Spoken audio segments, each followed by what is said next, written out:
Hello students, আশা করি তোমরা সবাই ভালো আছো। দেখো, আজকে আমরা অনির্দিষ্ট সমাকলের আহ, যে অতি সংক্ষিপ্ত প্রশ্ন 2 থেকে আমরা আরম্ভ করব। এখানে হচ্ছে অতি সংক্ষিপ্ত কেমন?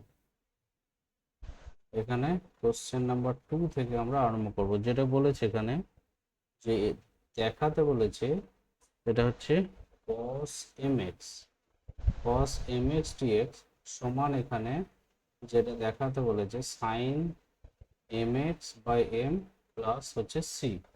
কেমন? এটা দেখো, আমরা এখানে যেটা করব, যে আমরা এখানে যেটা করব সেটা হচ্ছে এখানে আমরা ধরি y equals to sine mx by হচ্ছে m। কেমন? এবার এখান থেকে যদি আমরা করি, ডেরিভেটিভ করি dy dx, উভয় দিকে আমরা এটাকে লেখা যায় 1/m টা কনস্ট্যান্ট ইন্টু হচ্ছে সাইন mx, এখানে একটা প্লাস সি আছে। আচ্ছা, 1/m টা কনস্ট্যান্ট যেমন বসে আছে থাকবে। সাইন mx এর ডেরিভেশন কি? সাইন mx এর ডেরিভেশন হচ্ছে cos mx, sorry sine mx এর ডেরিভেশন হচ্ছে cos mx। কেমন? বাই হচ্ছে ইন্টু হচ্ছে m, এইটা হচ্ছে সাইন mx এর ডেরিভেশন, আর সি এর ডেরিভেটিভ হচ্ছে 0। এখান থেকে কেটে গিয়ে যেটা দাঁড়াবে সেটা হচ্ছে কেটে গিয়ে যেটা দাঁড়াবে cos mx। কেমন? তাহলে অ্যাকচুয়াল ব্যাপারটা কি দাঁড়ালো, dy সমান হচ্ছে cos mx ইন্টু হচ্ছে dx। তাহলে এখান থেকে y সমান, আমি ডিটা ওঠাতে গেলে এদিকে ইন্টিগ্রেশন আসবে, সেজন্য হচ্ছে cos mx dx। কেমন? তাহলে y মানেটা কি? y মানে হচ্ছে গিয়ে এইটা। তাহলে আমি এখানে অতএব দিয়ে লিখতে পারি হচ্ছে ইন্টিগ্রেশন cos mx dx সমান হচ্ছে 1/m sign mx plus C. এইটা হচ্ছে প্রমাণ। এরপরে দেখো, আমাদেরকে এরপরে যেটা আছে sec স্কয়ার mx সমান, এরপরে হচ্ছে 3 নম্বরে যেটা আছে বলছে integration sec square mx dx। এইটা সমান আমাকে দেখাতে বলেছে tan mx by m plus হচ্ছে c। কেমন? tan mx by m plus c, এইটা সমান আমাকে দেখাতে বলেছে। তাহলে যথারীতি একইভাবে y সমান হচ্ছে, এটা আমি লিখতে পারি tan mx by m plus c।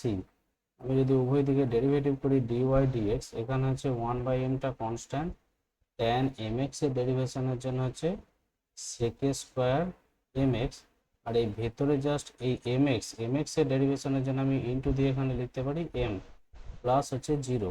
তাহলে দেখো, এই m আর m কেটে গেল, নিয়ে এখানে শুধু পড়ে রইল sec স্কয়ার mx। কেমন? তাহলে dy সমান আমি কি লিখতে পারি? sec স্কয়ার mx ইন্টু হচ্ছে dx। তাহলে এখানে ডিটা ওঠাতে গেলে এদিকে একটা ইন্টিগ্রেশন আসবে, এবং আমি এখানে লিখবো sec স্কয়ার mx dx। তাহলে y মানেটা কি? y মানে হচ্ছে sec square mx by m। তাহলে আমি এখান থেকে লিখতে পারি হচ্ছে sec স্কয়ার mx dx, তার ইন্টিগ্রেশন, এইটার সমান আমি লিখতে পারি হচ্ছে গিয়ে tan mx by m plus হচ্ছে c। কেমন? এর পরেরটা যেটা দেখাতে বলেছে আমাকে, দেখো পরে হচ্ছে 4 নম্বর। 4 নম্বরটা কি দেখাতে বলেছে? cosec square mx। কেমন? Integration cosec square mx dx সমান আমাকে দেখাতে বলেছে minus cot mx by m plus c। তাই তো, minus cot mx by m plus c। এখন যথারীতি আমি y সমান যেটা ধরবো মাইনাস cot mx বাই হচ্ছে m প্লাস c, এইটা সমান আমি y ধরবো। এখান থেকে আমি যদি উভয় দিকে ডেরিভেটিভ করি তাহলে ডিওয়াই ডিএক্স সমান আমি লিখতে পারি মাইনাস ওয়ান বাই এমটা বাইরে রইল, কট এম এক্স এর যে ডেরিভেশন সেটা হচ্ছে minus cosec square M x, আর শুধুমাত্র এই এম এক্স এর ডেরিভেশনের জন্য আমি লিখতে পারি এখানে এম প্লাস হচ্ছে সি এর ডেরিভেটিভ জিরো, দ্যাট ইজ মাইনাসে মাইনাসে প্লাস হলো, এখানে এম আর এম কেটে গেল, নিয়ে শুধুমাত্র এখানে কোসেক স্কোয়ার এম এক্স পড়ে রয়েছে। ঠিক আছে, তাহলে এখান থেকে ডিওয়াই সমান আমি লিখতে পারি যথারীতি cosec square M X into DX. তো এখান থেকে ওয়াই সমান যেটা করতে পারি আমি, ডেরিভেশনটা ডিটা ওঠাতে গেলে এদিকে একটা ইন্টিগ্রেশন আসবে, সেটা হচ্ছে cosec square M X DX. ঠিক আছে, তো ওয়াই মানেটা কি, ওয়াই মানে এটা, তাহলে আমি এখানে অতএব দিয়ে যেটা লিখতে পারি যে integration of cosec square M X DX এইটার সমান minus cot M X by M plus হচ্ছে সি। কেমন? Okay, thank you. তাহলে স্টুডেন্ট, যদি আমার ভিডিওটি ভালো লেগে থাকে তাহলে লাইক করে দিও এবং আমার চ্যানেলটিকে অবশ্যই সাবস্ক্রাইব করে দিও, যাতে আমি পরে আরও ভিডিও ছাড়তে পারি।